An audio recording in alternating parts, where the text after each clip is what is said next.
Hi guys! So yun ay magpapaalam na tayo kay Amanda dahil pinapauwi ko na po siya sa kanila kasi alam niyo naman kung anong pinagpo-post sa akin, ginagawa na akong patay. Pero sa totoo lang, medyo hindi talaga maganda yung pinapakita niya kasi masyado siyang overwhelmed sa mga pangyayari. Pag naglalasing, nagmamaoy at kung saan-saan na rin siya napupunta. So, pabalik ko na lang muna sa kanila. Kausap ko na yung nanay niya. At dahil dinala ko siya sa Davao at bawat massage sana niya, ibibigyan sana siya ng tago 1,000 ni Mama Mary. Kaso, medyo naging pasaway siya doon nung nalasing siya, iyak ng iyak. Tapos hindi na maganda pinagagawa niya. Kaya nabad trip kami, ako, at ayaw na rin na ni Mama Mary na baka siya pa maging mali or kami. So, better na pauwiin ko na muna siya. So, dinala ko siya pabalik kasi para maging okay na siya sa kanila. So, binigyan siya ng 2 lapad di Mama Mary. 2 lapad ito, 7, yung equivalent ha. O, maintindihan mo, 7,716. Gagawin na lang natin siyang 8,000. Ano, 8,000. Tapos, di ba ako may utang sa inyo 1,000 na nagagala ko. O, bale, 9,000. Ay, 9,009. Round off ko man siya. So, kane, ako na ne. Apo yung explain nanin, sige tag-charades. Mabot pala, thank you Ma'am Cheng. So, gaya bugas dito ba isa kan sa ako, 25 kilo. Biya, diba? 1, bayad sa katahimikan. 2, 3, 4, 5, 6, 7, 8, 9. Thank you, Mama Mary. Ay.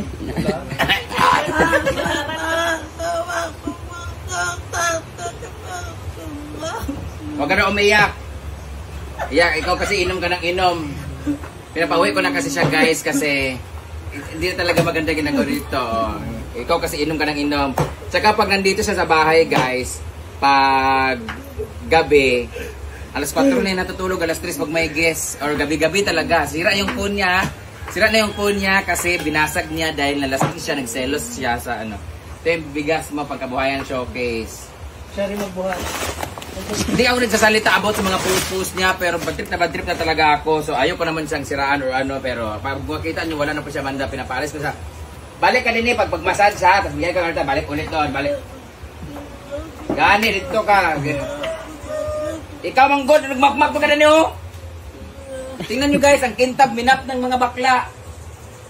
Ay, naglampaso, ay nag-floor wash. Minap niya, magmuntag, ginawala. Thank you so much sa lahat mga nanood dito guys. Wala na po si Amanda dito. Officially ko na po siyang pinapabalik sa kanila. Papuntahin ko na siya dito pag gusto mag-massage kay mama or ano, may papautos. Pero sa kanila lang muna siya kasi stress na ako sa kanya. Pinapabayaan ko naman siya, mag-enjoy siya. Pero baka ano pang mangyari sa kanya kasi minsan nagugulat na lang kami, magsisend sa akin. Nandun doon siya, ganyan-ganyan. Tsaka, minamataan, mangwenta na siya. Si Jayford daw, hindi naglalaba, hindi nagluluto. Si Paul daw, ganito, ganyan.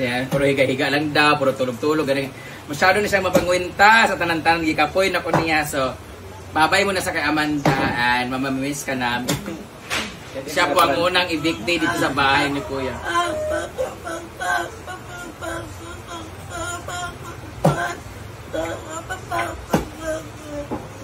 Dili na mag-inom-inom, huwag daghan kayo ha. Huwag inom-inom ha.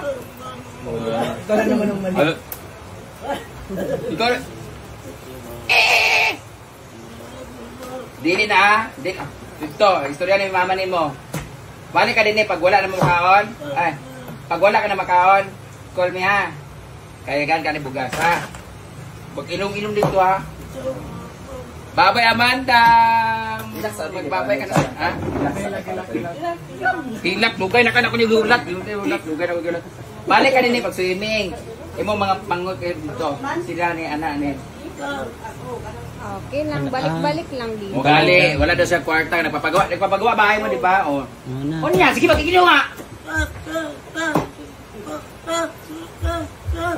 English, Tagalog, computer. Bahay, lugar, cellphone. Okay po guys, time is up. Para sa ating Pinoy Inyo. Thank you so much for watching guys. Bye-bye. Nagpapagawa daw sila ng bahay nila, ay kwarto niya. Ewan ko, ano gagawin natin? Yan, kwarta pira doon. Balik ka din eh, dala na kabugasa. Massage ko, tingnan yung bugas. Itong ano, sa'yo na to. Balik ka na. Kunin, sabi mo, ito akin yun sa'yo. Mana, massage, tapos bigyan kita bugas ha. Ito na sa inyo. Diyan nakakount sa... Oh, di ba? Kanya raw yan. Yan na nga!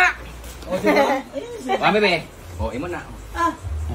oh, yan. Ganina ko pa sinabi na akin na to. Oh, di ba? Palit. Hindi na ka na ha. Palit ba, palit? Bad na siya. Bad na siya. Anak-anak ka sa ako ah. Okay na ko. First time niya nakainom ng Japanese wine, nabuang. Hindi kami magkasalanan kasi pag uminom, Yun ang put siya. meron daw pala sa, ikaw daw pala. Si Agnes dito. Ingon si mama ni mo. Lan. Mama, yun siya nga. Ikaw daw na dito na. Ano Gareklamo man, nagbitaw siya. Oh, nadaw kay Quandary or Moranas. Oh. Bawal ka mag-inom. Tsaka Ano kay Moranas? Hindi bawal mag-Moranas. Ako nga may Moranas ako. Bawal magpalubot. Oh, bawal nga kasi nga meron ka ano, di ba? Bawal. Ulit si Lord. Kapoy na po ninyo. Dahil Hinaguan Farm, pamimiss ko itong baha ng ilog. So, pupunta na ako ng airport. While magse-celebrate sila ngayon ng birthday ni Karapi. Ako ay uwi muna ako ng Manila. Hopefully, and sana mga moms, ayan, patuloy yung panoorin yung aking mga videos. No, na aking mga gagawin sa Manila sama ng aking ibang pamilya at mga kaibigan. Yan, kasi ang mga Bex, matatagalan ninyo ulit sila makita sa aking video unless bibigyan nila ako ng kopya. So Social Climber Squad and the Hinaguan family. Yan, bye for now.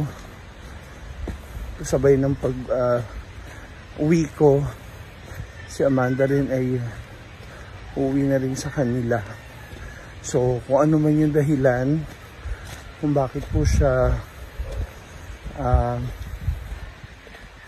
pinauwi sa bahay nila, noorin nyo na lang po later sa aking YouTube channel, Ma'am si G. Ayan. Yung kwento at usapan ng mama ni Brenda, ng mama ni Amanda at ni Brenda. See ya!